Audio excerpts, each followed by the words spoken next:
warahmatullahi wabarakatuh. Baiklah, saya akan mempresentasikan name service.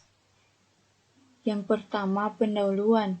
Pengenalan name service dalam sistem terdistribusi.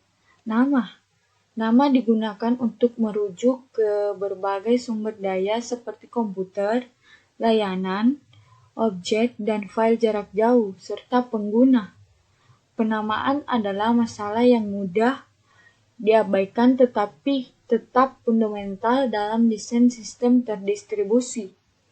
Sebuah nama diperlukan untuk meminta sistem komputer untuk bertindak berdasarkan sumber daya yang dipilih. Contoh penamaan dalam aplikasi sistem terdistribusi, seperti URL untuk mengakses suatu halaman web dan alamat untuk mengakses komunikasi antar pemakai.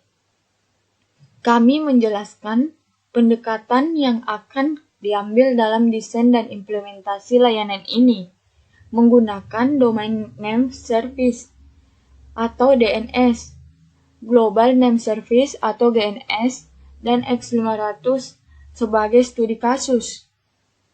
Adapun layanan nama dan sistem nama domain. Layanan nama menyimpan informasi tentang kumpulan nama tekstual dalam bentuk ikatan antara nama dan atribut entitas yang merujuk tunjukkan, seperti pengguna komputer, layanan, dan objek. Manajemen nama dipisahkan dari layanan lain terutama karena keterbukaan sistem terdistribusi yang membawa motivasi seperti penyatuan, yang dimana menjelaskan seringkali mudah untuk sumber daya yang dikelola layanan berbeda untuk menggunakan skema penamaan yang sama. Contohnya URI adalah contoh yang bagus untuk ini. Yang kedua, integrasi, yang menjelaskan tidak selalu mungkin untuk memprediksikan cangkupan berbagai dalam sistem terdistribusi. Mungkin perlu untuk berbagai dan oleh karena itu menamai sumber daya yang dibuat di domain administratif yang berbeda. Tanpa layanan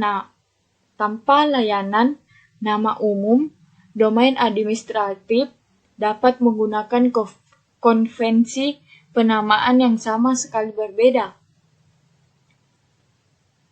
Untuk mengenai sejumlah nama yang pada dasarnya untuk melayani sejumlah organisasi administratif yang sewenang-wenang, misalnya sistem harus mampu mengenai nama semua dokumen di dunia. Contohnya seumur hidup. Banyak perubahan akan terjadi dalam organisasi, kumpulan nama, dan komponen yang mengimplementasikan layanan selama pakaian. Yang kedua, ketersediaan tinggi. Kebanyakan sistem lain bergantung pada layanan nama. Mereka tidak bisa bekerja saat rusak. Yang ketiga, isolasi kesalahan. Kegagalan lokal seharusnya tidak menyebabkan seluruh layanan gagal. Yang keempat, toleransi ketidakpercayaan. Sistem terdistribusi yang besar tidak dapat memiliki komponen apapun yang dipercaya oleh semua klien di sistem. Adapun pengaksesan source pada sistem terdistribusi memerlukan yang pertama, nama source untuk pemanggilan, yang kedua, alamat atau lokasi source tersebut, yang ketiga, route atau bagaimana mencapai lokasi tersebut. Adapun resource yang dipakai dalam name service adalah komputer, layanan, remote object, berkas, pemakaian, contoh penamaan pada aplikasi sistem terdistribusi seperti URL untuk mengakses suatu halaman web. Yang kedua, alamat email untuk mengakses untuk mengkomunikasikan antara pemakai. Adapun contoh name service seperti domain name system Domain name system merupakan sebuah nama service sebagai standar penamaan pada internet. Database DNS diterapkan dengan sistem partitioning yang berbagi-bagi dalam suatu zone berdasarkan domain dan letak geografis.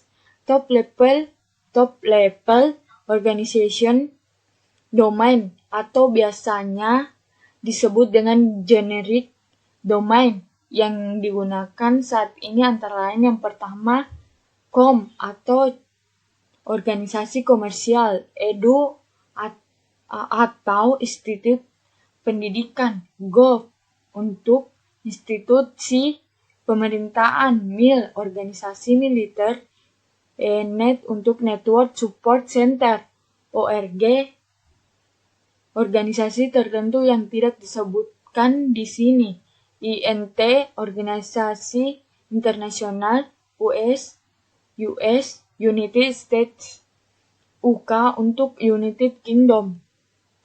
Adapun cara kerja DNS. DNS bekerja dalam tahapan-tahapan, dimulai proses meminta informasi atau DNS query.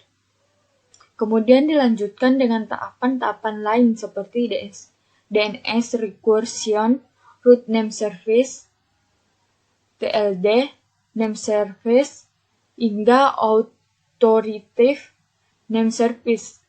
Tanpa perlu basa-basi lagi, berikut ini adalah penjelasan soal cara kerja DNS. Semua diurutkan dari tahap ke tahap. Dia .org. Inilah alamat dari alamat yang akan ditelusuri di komputer. Kita dapat melihat bagian-bagian. Meminta layanan IP address sebuah website berdasarkan nama domain.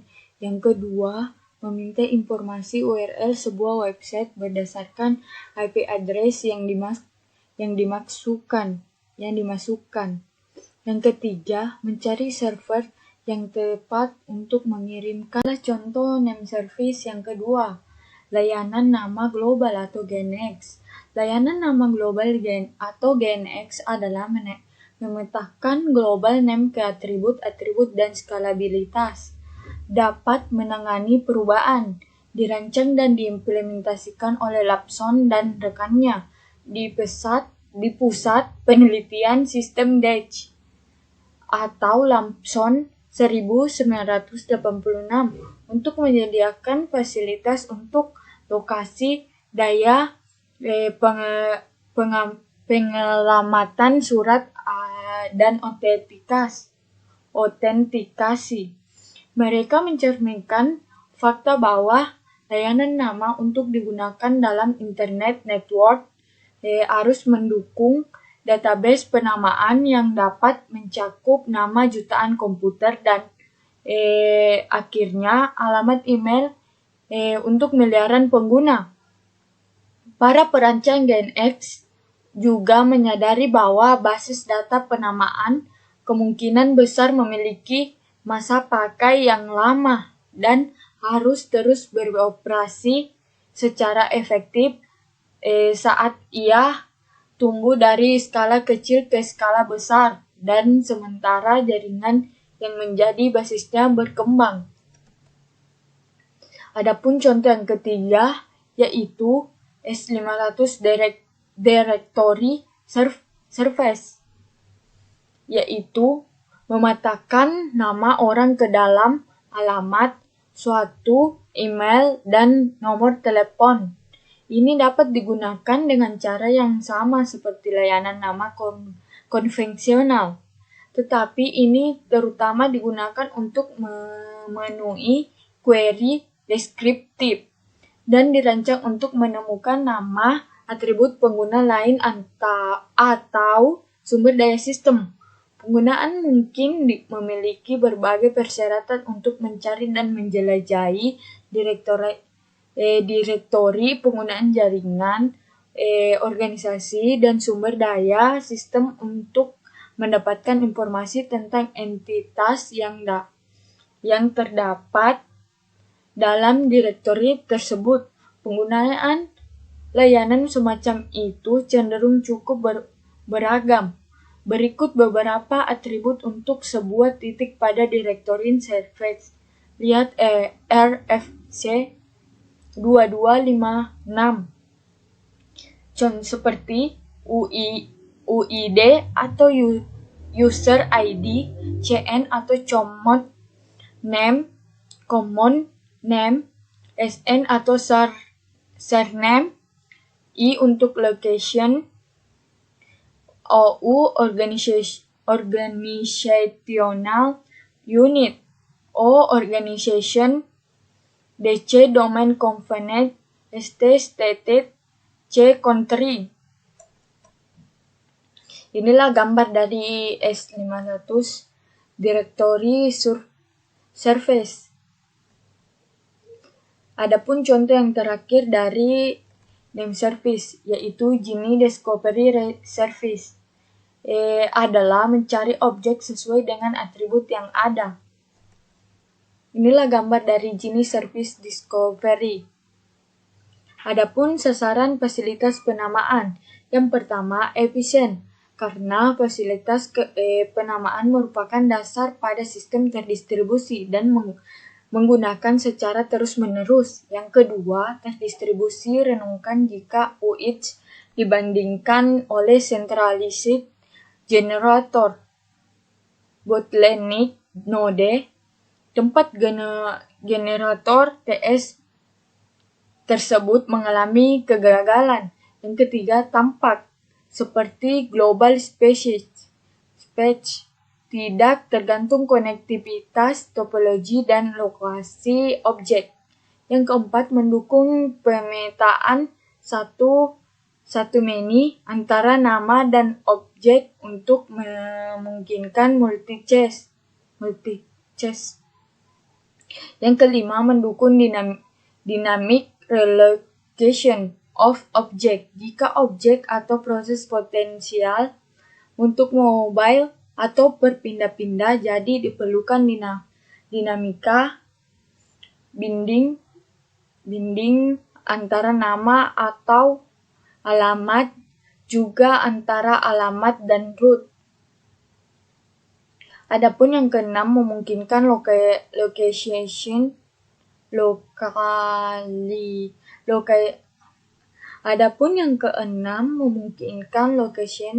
sehingga pemakaian dapat mengekspresikan interpretasi semantik merelasikan ke data tentang result objek tersebut.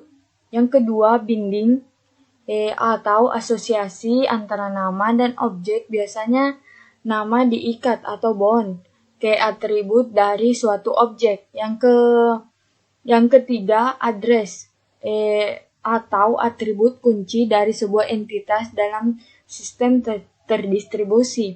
Yang terakhir, atribut, nilai suatu objek atau objek property. Inilah gambaran dari name resolution, binding, dan atribut. Adapun name list. Name list terdiri dari dua. Inilah gambaran dari name list. Memiliki klien, nama agen, network, name server. Nama agen menjadi perantara antara klien dan name server. Contoh resolver pada domain name servers atau DNS. Fungsi name agent memastikan bahwa lokasi nama service terlihat transparan bagi klien program atau menyembunyikan lokasi name server. Yang kedua, berbicara dalam protokol komunikasi yang dimengerti name server. Yang ketiga, mengetahui bagaimana namespace diatur, sehingga tahu kemana suatu request harus dikirim untuk memperoleh informasi lokasi. Yang keempat, melakukan negosiasi kompatibilitas atau availability sumber daya resource berdasarkan atribut. Adapun yang kedua, name server. Name server menggunakan basis data terdistribusi yang terdiri dari tuples atau nama, lokasi, dan atribut. Contoh atribut, jika result adalah printer, maka atribut dapat menyatakan apakah objek dapat melakukan pencetakan postscript atau tidak. Hal yang penting yang harus dimiliki, availability, resolution to failure, konsistensi, kecepatan menerima pengaruh perubahan nama list, kemudian mengkompilasi. Adapun dua jenis name server. Yang pertama, primary name server, mendapatkan data dengan membaca file di store, lebih dikenal dengan file zona. Yang kedua, secondary name server, mendapatkan data dengan mereplikasikan data yang ada di primary server, lebih dikenal dengan transfer zone. Adapun jenis nama, yang pertama username. Yang pertama username dibuat oleh pemakai atau user, merujuk pada suatu objek atau layanan, terdiri dari string of karakter, contoh AP201 untuk pencetakan. Yang kedua, system name, terdiri dari bit string internet untuk sistem tidak ditujukan untuk manusia. Kompak dari username sehingga dapat dibandingkan dengan lebih efisien. Inilah struktur nama. Primitive atau flat,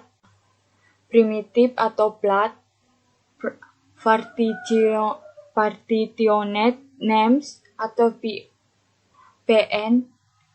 Yang ketiga, descriptive names atau DN. Adapun name context, nama selalu diasosiasikan dengan konteks yang mendefinisikan di mana nama-nama tersebut valid. Ada dua macam konteks. Yang pertama, universal context, di mana nama digunakan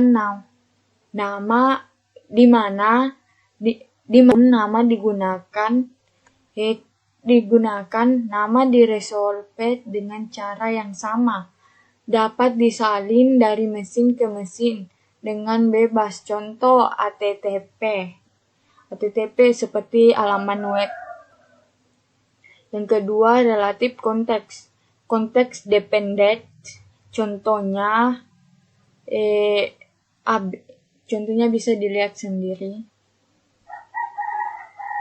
Adapun namespace.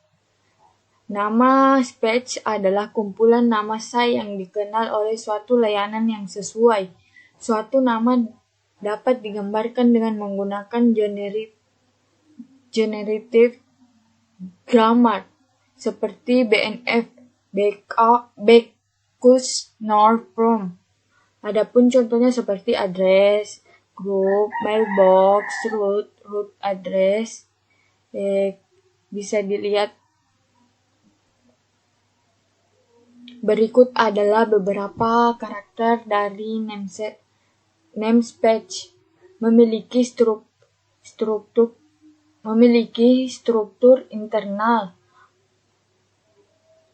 plat, hierarki yang mempresentasikan posisi, contoh sistem berkas Unix. Hierarki yang mempresentasikan struktur organisasi, contoh internet domain. Karena hierarki memiliki potensi tak terbatas, suatu nama space dapat diatur secara terdistribusi. Naming domain. Suatu nama space dapat berupa gabungan dari beberapa nama space lain. Contoh mount pada Linux. Baiklah, inilah kelebihan dan kekurangan. Kelebihan, tidak perlu suatu central name server, di mana seluruh tergantung pada name server tersebut. Masih relatif mudah memperoleh daftar objek dalam suatu jaringan, di mana suatu name list berisi informasi yang dibutuhkan. Adapun kekurangan, yaitu menggunakan lebih banyak memori, potensial timbul masalah ketidakjaringan. Broadcast paket ke replika sangat meningkatkan overhead jaringan. Itulah tadi yang sempat saya bawakan, kurang dan lebihnya mohon dimaafkan. Assalamualaikum warahmatullahi wabarakatuh.